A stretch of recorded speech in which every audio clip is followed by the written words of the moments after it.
దేవా రిక్తుడయ్యవని మేము పాడుతూ వచ్చినాం.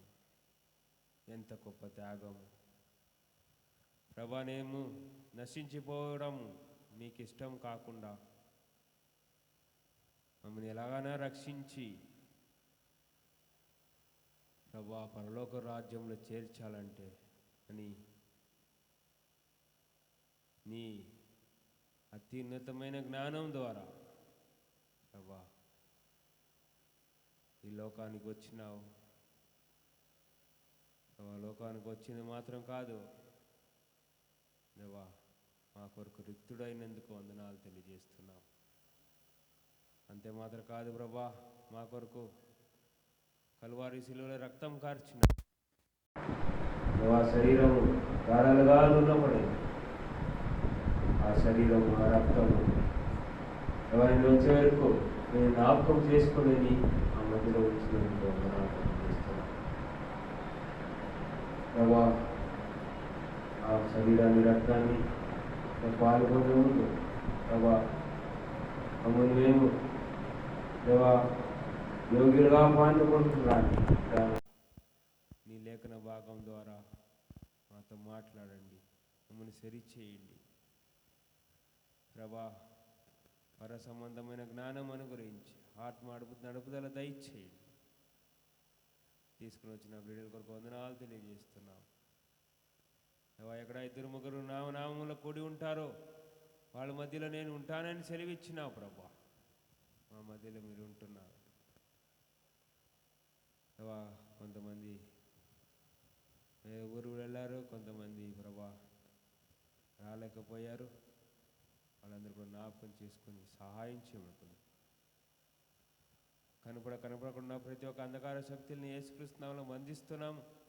మీరే మా మధ్యలో ఉండి నాయకుడుగా, శిరస్కుడుగా, మంచి బోధకుడుగా మమ్మల్ని ఆత్మీకంగా బలపరచమని అనుకొని నీ రాకడ కొరకు సిద్ధపడడానికి విధంగా మమ్మల్ని హెచ్చరించి సరిచేసి ఈ బలలో పాల్పొంద భాగ్యం అనుగ్రహించమని అనుకొని యేసు ప్రభు నామములో అడిగొచ్చున్నాం తండ్రి, ఆమేన్. ప్రియమైన ప్రభు బిడ్డలారా, మనము ఒక పాట పాడన వచ్చినాం. పరము నుండి పరిశుద్ధులతో పరిపూర్ణ ప్రభు ప్రభావముతో. కాబట్టి మన దేవుడు జ్ఞానవంతుడు మాత్రం కాదు, పరిశుద్ధుడు మాత్రం కాదు, పరిపూర్ణుడు. కాబట్టి ఈ లోకంలో పరిపూర్ణుడు ఎవరైనా ఉన్నారంటే ఎవరు లేరు. ఏ పని చేయాలని కూడా సగంలో ముగిస్తారు, ముగించే వాళ్ళు తక్కువ. కాబట్టి మన దేవుడు అన్ని విషయాల్లో పరిపూర్ణుడు. ఉదయకాలము మనం ఆరాధనలు చూస్తూ వచ్చినాం. ఆయన జ్ఞానాన్ని ద్వారా సమస్తాన్ని సృజించుతూ వచ్చినాడు.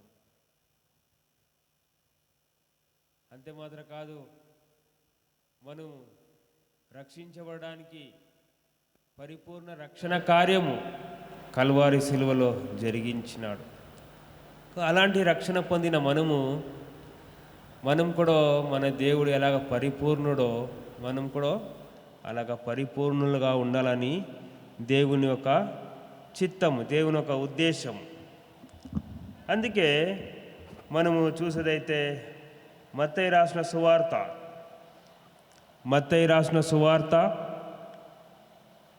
5వ అధ్యాయము ఒక మాట దానం చేసుకొని మనము బలలో పాల్గొంటాము. మత్తయి రాసిన సువార్త 5వ అధ్యాయము 5వ అధ్యాయము ఆఖరి వచనం 48వ వచనం. మీ పరలోకపు తండ్రి పరిపూర్ణుడు గనక మీరును పరిపూర్ణులుగా ఉండెదరు. కాబట్టి మన పరలోక తండ్రి పరిపూర్ణుడు గనక మనం కూడా పరిపూర్ణుడుగా ఉండెదరు అని చెప్పారు. కాబట్టి బలలో పాలు పొందే మనం అందరూ కూడా రోజు ఆ పరిపూర్ణతలో మనం ఉంటున్నామా అని మనం జీవితాన్ని పరీక్షించుకొని ఈ బలలో పాల్పొందే అవసరము ఎంతో ఉంది. ఇక్కడ దేవుడు స్పష్టంగా సెలవిస్తున్నాడు, మీ పరలోకపు తండ్రి పరిపూర్ణుడు గనక మీరును పరిపూర్ణులుగా ఉండెదరు. కాబట్టి ఇక్కడ ప్రశ్న ఏమంటే, ఆ పరిపూర్ణ దేవుడు మనల్ని రక్షించినాడు, విమోచించినాడు. ప్రతి వారం మనం బలలో పాలు పొందుతున్నాము. మనము పరిపూర్ణులుగా ఉంటున్నామా లేదా అని మనం పరీక్షించుకోవాల్సిన అవసరము ఎంతో ఉంది. ఒకసారి మనం పరీక్షించుకుంటూ ఉంటే ఎన్నో అపరిపూర్ణత మనలో కనిపిస్తూ ఉంటుంది. ఆత్మిక విషయంలో పరిపూర్ణంగా లేవు, తర్వాత సహవాస విషయంలో పరిపూర్ణంగా లేము, దేవుని ఆరాధించే విషయంలో పరిపూర్ణంగా లేదు. అలాగా చెప్పుకొని పోతూ ఉంటే ఎన్నో విషయంలో మనలో పరిపూర్ణత అనేది మనకి లేకుండా ఉంది అని మనం పరీక్షించితే మనకే తెలుస్తుంది. అది ఒకటి కాదు, రెండు కాదు, అన్ని విషయాల్లో మనం తప్పిపోయిన వారంగా, పరిపూర్ణత లేని వారుగా మనము జీవిస్తూ ఉన్నాము. అది దేవుని చిత్తం కాదు, దేవుడికి అది దేవుని ఒక ఇష్టం కాదు. ఆయన పరిపూర్ణుడు కనుక మనం కూడా పరిపూర్ణులుగా ఉండాలని దేవుని ఒక ఉద్దేశం, దేవుని ఒక ఆశ. కాబట్టి ఈ ఉదయకాల సమయంలో మనం పరీక్షించుకుంటాం, ప్రభా ఎన్నో విషయాలు పరిపూర్ణతలో రాలే ప్రభా, ఇంకా నన్ను పరిపూర్ణంగా చెయ్యి అని దేవుణ్ణి మనం అడగాల. ఈ లోకంలో జరిగిన సంగతి, ఒక సంగీత విద్వాంసుడు ఉన్నాడంట, మంచిగా సంగీతం నేర్పించేవాడు. ఆయన చాలామందికి సంగీతం నేర్పించినాడు. అనేక మందిలు సంగీతం నేర్చుకున్నారు. దాంట్లో ఒక వ్యక్తి ఎంతో ఆసక్తితో నేర్చుకుంటున్నాడు. ఆ గురువు ఏ విధంగా చెప్తాడో, ఎలాగ పాడాలో, ఎలాగ వాయించాలో, ఎలాగ చేయాలా అని ఏదైతే చెప్తున్నాడో అదన్నీ పాటించుకొని నేర్చుకొని అభ్యాసం చేసుకుంటా ఉన్నాడు. పాపం ఈ సంగీత విద్వాంసుడు, ఆ గురువు వృద్ధాపంలో వచ్చేసాడు. ఇంకా నేను పోయిన తర్వాత ఇంకొక సంగీత విద్వాంసుడు ఈ లోకంలో ఉండాలా, అనేకులకి ఈ సంగీతాన్ని నేర్పించాలని వాడిని తయారు చేస్తున్నాడు. అలాగ తయారు చేస్తూ చక్కగా పాడగలుగుతూ వచ్చాడు, చక్కగా వాయించగలుగుతూ వచ్చాడు. అలాగా ఒక సందర్భంలో పాడుతున్నాడు, అనేక మంది వచ్చారు. ఆయన పాడుతూ ఉంటే జనాలు మైమరిచిపోతున్నారు. ఎంతో ఆనందం, వినడానికి ఎంతో వినసొంపుగా ఉంది. అందరూ కూడా ఎంతో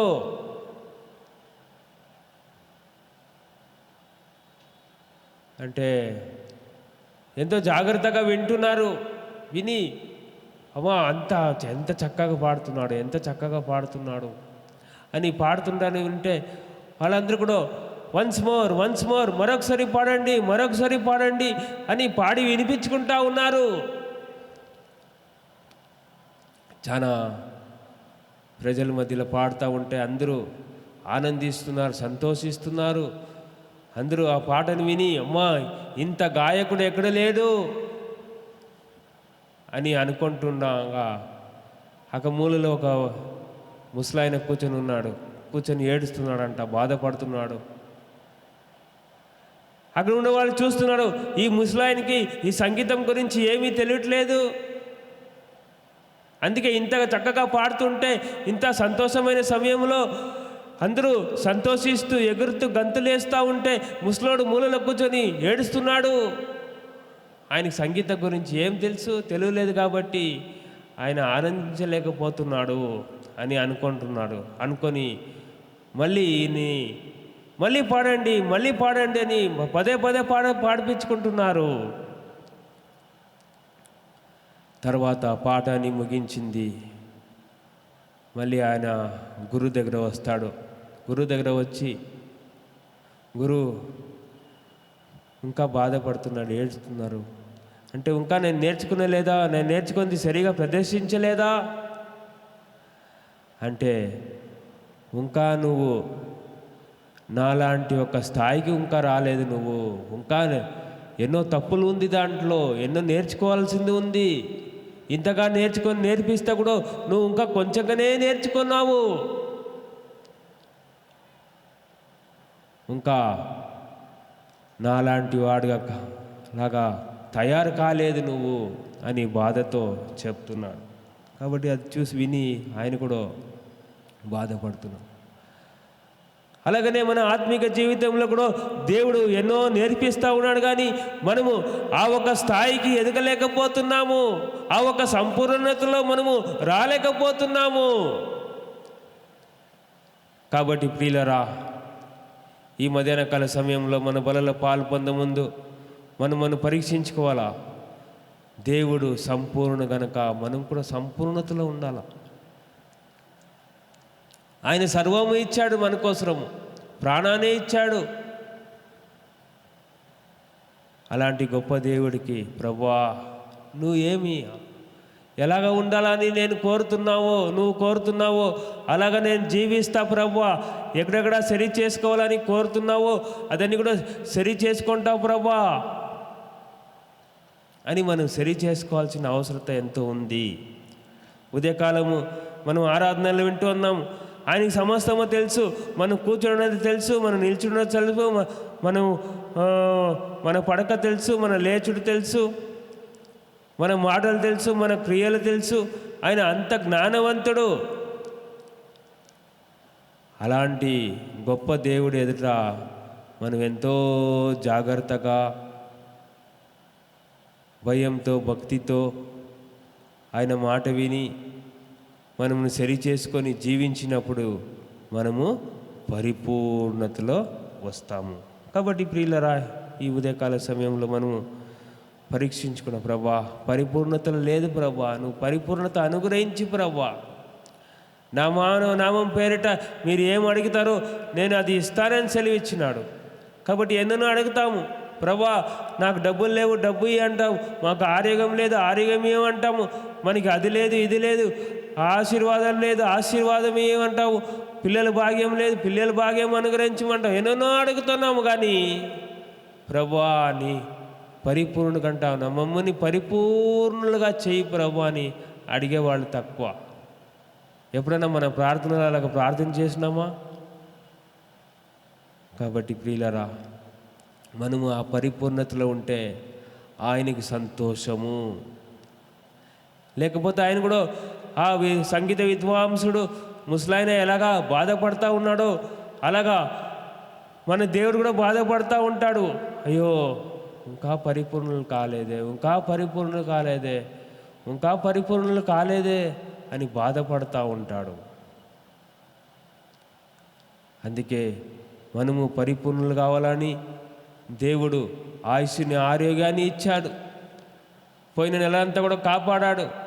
పోయిన నెలలో మనం ఆలోచిస్తూ ఉంటే ఎంతోమంది గతించిపోయారు, గొప్ప గొప్ప వాళ్ళు.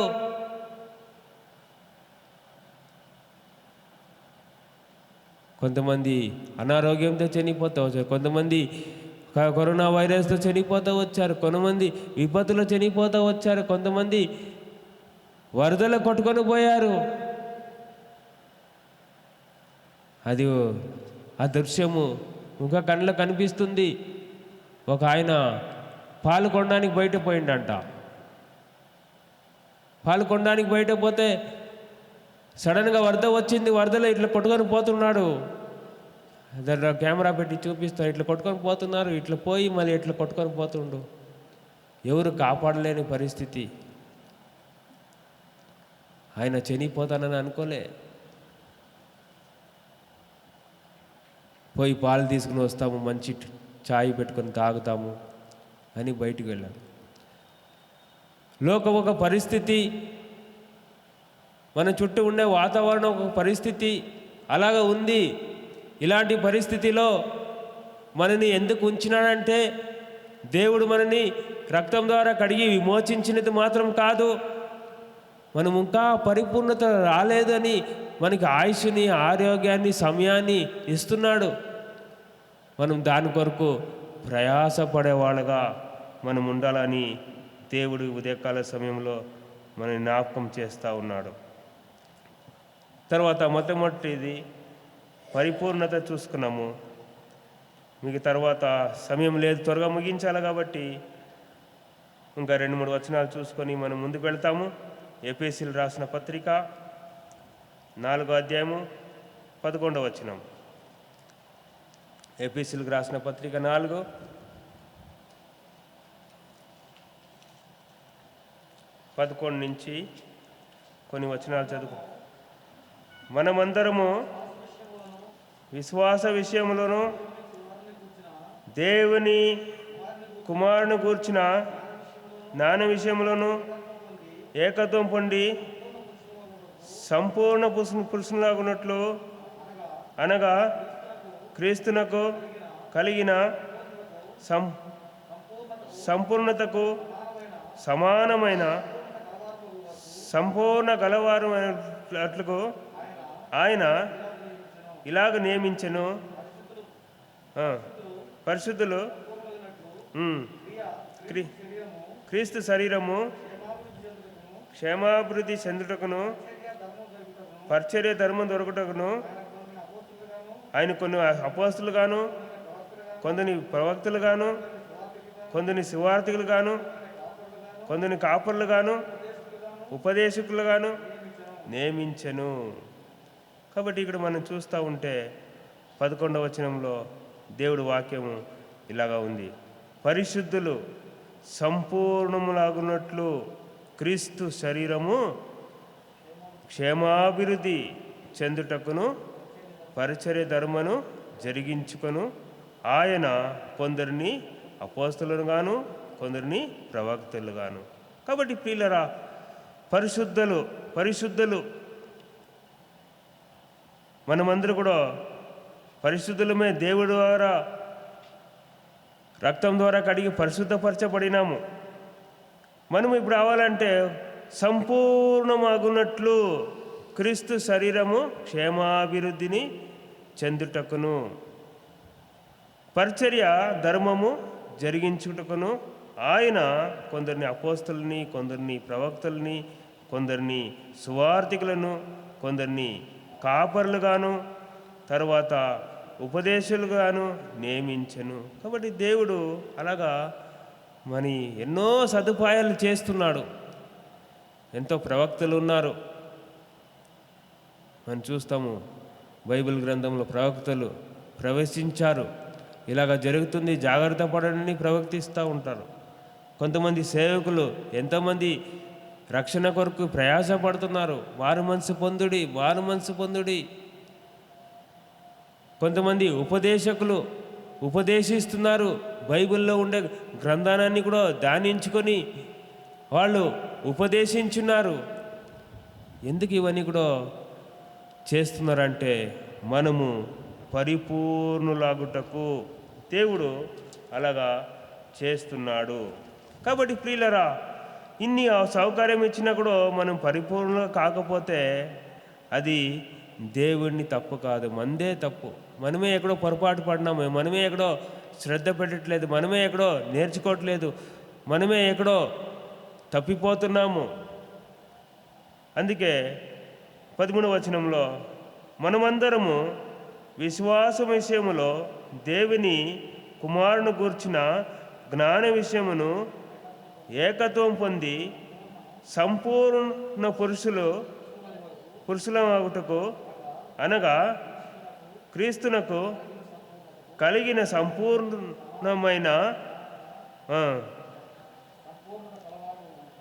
సంపూర్ణ కలవరగుటకు అగవరకు ఆయన ఇలాగా నియమించెను.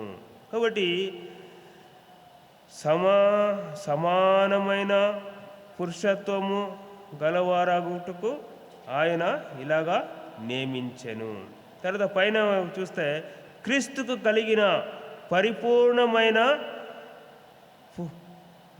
చదవండి మధ్య భాగం 13 మధ్య భాగం. నా బైబిల్ కొంచెం వేరేలాగా ఉంది, మీ బైబిల్ కొంచెం వేరేలాగా ఉంటుంది. ఇదే రాదు కాదు, 13వ వచనం కింద.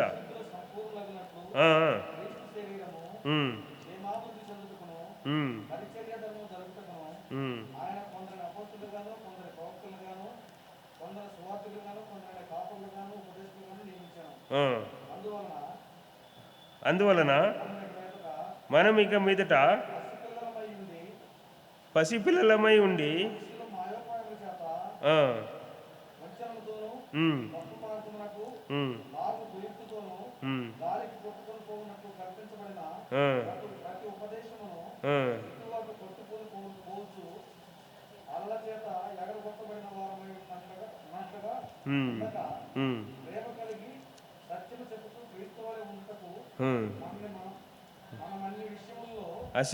విషయంలో ఎదుగుదాము.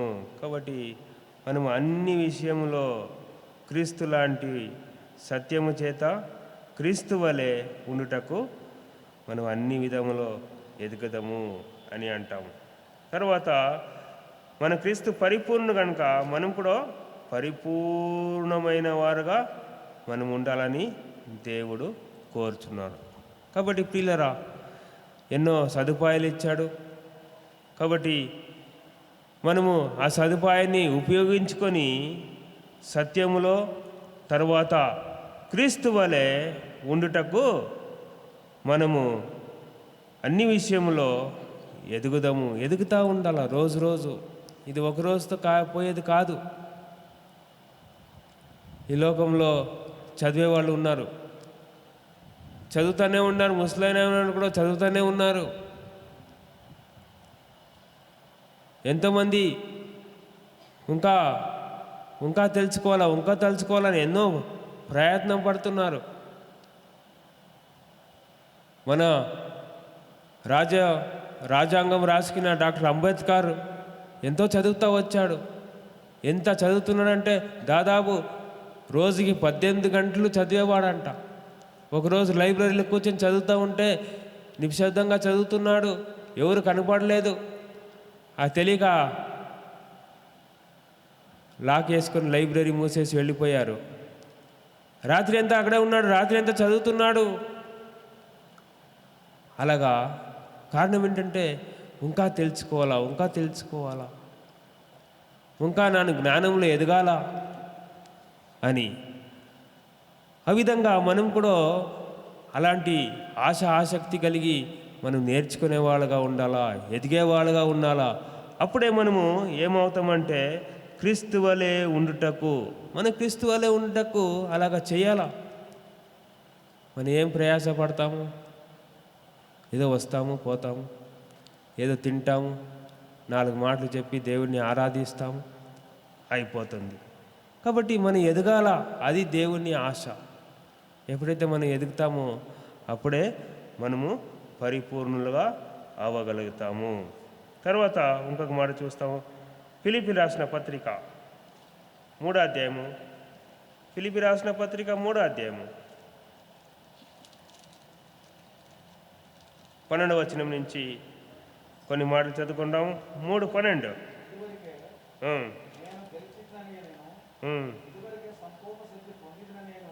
సంపూర్ణ సిద్ధి పొందితని నేను అనుకుంటలేదు, కానీ నేను దేని నిమిత్తము క్రీస్తు యేసు చేత పట్టబడితనో దాన్ని పట్టుకునవలెనని పరిగెత్తుచున్నాను. కాబట్టి ఇక్కడ పౌలు అంటాడు, ఇదివరకే నేను గెలిచి తినని, ఇదివరకే సంపూర్ణ సిద్ధి పొంది తినని నేను అనుకోవట్లేదు, కానీ నేను దేవుని నిమిత్తము దేని నిమిత్తము క్రీస్తు యేసు చేత పట్టబడి తినో దాన్ని పట్టుకున్న దానికి పరిగెత్తుచున్నాను. కాబట్టి పరిగెత్తుచున్నాడు. ఇంకా ఎన్నో మనం పట్టుకోవాల్సింది ఎన్నో ఉంది, నేర్చుకోవాల్సింది ఎన్నో ఉంది, ఎదగాల్సింది ఎన్నో ఉంది. దాని కొరకు మనం పరిగెత్తాలి. పరిగెత్తే తర్వాత పెట్టండి, నడిచిపోయేదే కష్టంగా ఉంది మనకి. ఇక్కడ అపోస్తల పౌలు ఏం చేస్తాడంట? పరిగెత్తుతున్నాడంట. నేర్చుకోవాలా, ఇంకా ఎదగాల, ఇంకా దేవుని గురించి తెలుసుకోవాలా, నేను పరిపూర్ణుడుగా అవ్వాలా అని ఉద్దేశంతో పరిగెత్తుచున్నాడు. కాబట్టి ప్రియులరా, బలలో పాలు పొందే ముందు మనం ఎలాగున్నాము ఒకసారి మనం చూసుకుంటాం, సరి చేసుకుంటాం, పరీక్షించుకుంటాము. తర్వాత 12వ వచనం చదవండి. ఇంకా 13. సోదరులారా, నేను ఇదివరకే పట్టుకున్నానని తలంచుకున్నాను, అయితే ఒకటి చేయుచున్నాను, వెనుక ఉన్నవి మరిచి ముందున్న వాటి కొరకై వేగులు పడుచు క్రీస్తు యేసునందు దేవుని ఉన్నతమైన పిలుపునకు కలుగు బహుమానమును పొందవలనని కుడి యొద్దకే పరిగెత్తుచున్నాను. వెనుక ఉన్న వాటిని మరిచి. కాబట్టి దేవుడిలో మనము సంపూర్ణంగా ఉందంటే వెనక స్థితి అన్నీ కూడా మర్చిపోవాలా, పాప స్థితి అన్నీ కూడా మర్చిపోవాలా. అదన్నీ కూడా మర్చిపోయి మనము గురి యొద్దకు పరిగెత్తాలా, మనం గురి చేరాలా. అది ప్రాముఖ్యమైంది. ఏం గురి చేరాలా? మనకి దేవుడు ఎలాగ పరిపూర్ణంగా ఉన్నాడో అలా పరిపూర్ణత రావాలని మనకు ఒక గురి. అలాగా ఎన్నో గురి ఉంది, కానీ మొట్టమొదటి ప్రాముఖ్యమైంది మనం పరిపూర్ణతలో ఉన్నప్పుడే దానికి ఒక అందం వస్తుంది. అంతే కదా. ఈ ఉదాహరణకి ఈ మందిరం ఉంది. ఈ మందిరము గోడలు కట్టి పైన వేయకపోతే పరిపూర్ణత అవుతుందా? లేకపోతే పైన వేసి కింద ఉంటే పరిపూర్ణత ఆగుతుందా? కాదు. అలాగా మనం కూడా శరీరం అంతా ఉంది, చెయ్యి కాళ్ళు లేకపోతే పరిపూర్ణతలు వస్తామా? లేదు. అన్నీ అది పూర్తిగా ముగించబడిన తర్వాతనే పరిపూర్ణంగా ఉంటుంది, అందంగా కనిపిస్తుంది. ఒక ఇల్లు చక్కగా కడుతున్నాడు, కట్టిన తర్వాత దాన్ని అన్ని పనులు ముగించిన తర్వాత చూసేటప్పుడు ఎంతో సుందరంగా అందంగా కనపడుతూ ఉంటుంది. కాబట్టి ప్రియులరా, మనము అలాంటి పరిస్థితికి రావాలా. అప్పుడే ఆకర్షించబడతారు. ఇప్పుడు మనమే పరిపూర్ణతలు లేదనుకో, వేరే వాళ్ళు ఎట్లా ఆకర్షించబడతారు? ఎలాగా దేవుడి దగ్గర వస్తారు? ఎలాగా దేవుని మీద విశ్వాసం ఉంచుతారు? ప్రియులరా, ఈ మధ్యాహ్న కాల సమయంలో యేసు ప్రభువే స్వయంగా చెప్పాడు, నేను పరిపూర్ణుడు కనుక మీరు పరిపూర్ణుడుగా ఉండలేరు అని. కాబట్టి దాని కొరకు అపోస్తల పౌలు పరిగెత్తుతున్నాడు, వెనుక దాన్ని కూడా మర్చిపోతున్నాడు, పరిస్థితులను కూడా మర్చిపోతున్నాడు. ఆయనకి ఒకే గురి, నేను ఒక పరిపూర్ణతలో రావాలా, నేను ఆత్మికమైన పరిపూర్ణతలో వచ్చి ఎంతో అందంగా కనపడాలా, నా ప్రభు దాన్ని చూసి ఆనందించాలా. అనేకులు అది చూసి, నా పరిపూర్ణత చూసి ఆకర్షించబడాలా, నా ప్రభు దగ్గర నడిపించబడాలా. కాబట్టి ప్రియులరా, ఈ ఉదయకాల సమయంలో ఈ మాటలు జ్ఞాపకం చేసుకొని మనం బలలో పాల్పొందుతాము. ప్రభు అపోస్తలుడైన పౌలేమో పరిగెత్తుచున్నాడంట, ఫిలిప్పీలకు రాస్తూ ఇంకా ఎదగాల, దేవుని క్రీస్తు వలె ఉండుటకు ఎదగాల అంటున్నాడు. ఆ ఎదగడానికి కోసము నేను పరిగెత్తుచున్నాను. అన్నీ మర్చిపోయినాను, వెనకాల ఉండేదని మర్చిపోయినాను, ఇప్పుడు ముందుకే పరిగెత్తుతున్నాను అని పరిగెత్తుతున్నాడు. వెనకాల ఉండేది మనం చూసేదైతే పరిగెత్తలేము. ఈ మధ్యలో బైబిల్ స్టడీలో లోతు భార్య గురించి చూస్తున్నాం. వెనక చూసింది, గమ్యాన్ని చేరుకోలేకపోయింది. అలాగనే మనం కూడా వెనక చూస్తే వెనకటి మనము చూడకుండా ముందుకే చూసుకొని పరిగెత్తాలా. వెనకాల ఏమన్నా కానీ, కష్టం రాని, ఇరుకు కానీ, ఇబ్బందులు కానీ, మనం పరుగు మాత్రం ఆపకుండా మనం పరిగెత్తా ఉంటే అప్పుడు మనం పరిపూర్ణులుగా అవుతాము. పరిపూర్ణంగా అయినప్పుడు తండ్రికి సంతోషము మన గురించి ఎంతో ఆనందిస్తాడు. కాబట్టి ప్రియులరా, ఈ మధ్యాహ్న కాల సమయంలో తండ్రిని, పరలోక తండ్రిని, ప్రభువైన యేసుక్రీస్తుని సంతోషపెడుతున్నావా, దుఃఖపెడుతున్నావా? ఒకసారి మనం పరీక్షించుకుంటాం. మనం పరిపూర్ణ కాలేకపోతే ఆయన దుఃఖపడతాడు. అయ్యో, వీళ్ళకి అపోస్తులను ఇచ్చినాను, సేవకులను ఇచ్చినాను, బోధకులను ఇచ్చినాను, మందిరం ఇచ్చినాను, బైబిల్ ఇచ్చినాను, వాక్యం ఇచ్చినాను, రకరకమైన పాటల ద్వారా మాట్లాడుతున్నాను, ఆయన కూడా ఇంకా పరిపూర్ణులు కాలేదే అని బాధపడతాడు. కాబట్టి ఈరోజు తీర్మానం చేసుకుంటాం, ప్రభా నేను పరిపూర్ణమయ్యే వరకు నేను పరిగెత్తుతా ప్రభువా, క్రీస్తులాగా రాయే వరకు నేను ఎదుగుతా ప్రభువా అని తీర్మానం చేసుకొని ఈ బలలో పాలు పొందుతాము. దేవుడు ఆ తీర్మానం బట్టి దేవుడు సహాయం చేస్తాడు. అప్పుడు ఆ పరిపూర్ణ స్థితిలో వస్తాము. ఎప్పుడైతే పరిపూర్ణ స్థితికి వస్తామో ఏది కూడా కొదువ ఉండదు. అన్నీ దేవుడు దాన్ని బట్టి మన పరిపూర్ణత బట్టి మనకు అన్ని విషయాల్లో సహాయం చేస్తాడు. చివరికి ఒక రోజు వస్తుంది బహుమానము. ఆ బహుమానం పొందుకోవడానికి పరిగెత్తున్నానంటే పరలోకంలో బహుమానం పొందుతాం. దాని కొరకు మన పరిపూర్ణమైనప్పుడు ఎంతో అందంగా కనిపిస్తాము. ఆ అందాన్ని చూసి బహుమానం ఇచ్చేవాడుగా ఉంటాడు. మన ప్రయాసానికి ప్రతిఫలం ఇచ్చేవాడుగా ఉంటాడు. ఆ ఒక బహుమానాన్ని, ఆ ప్రతిఫలాన్ని దేవుడు మనకి అనుగ్రహించినట్లు మనం సరి చేసుకొని బలలో పాలు పొందుతాం.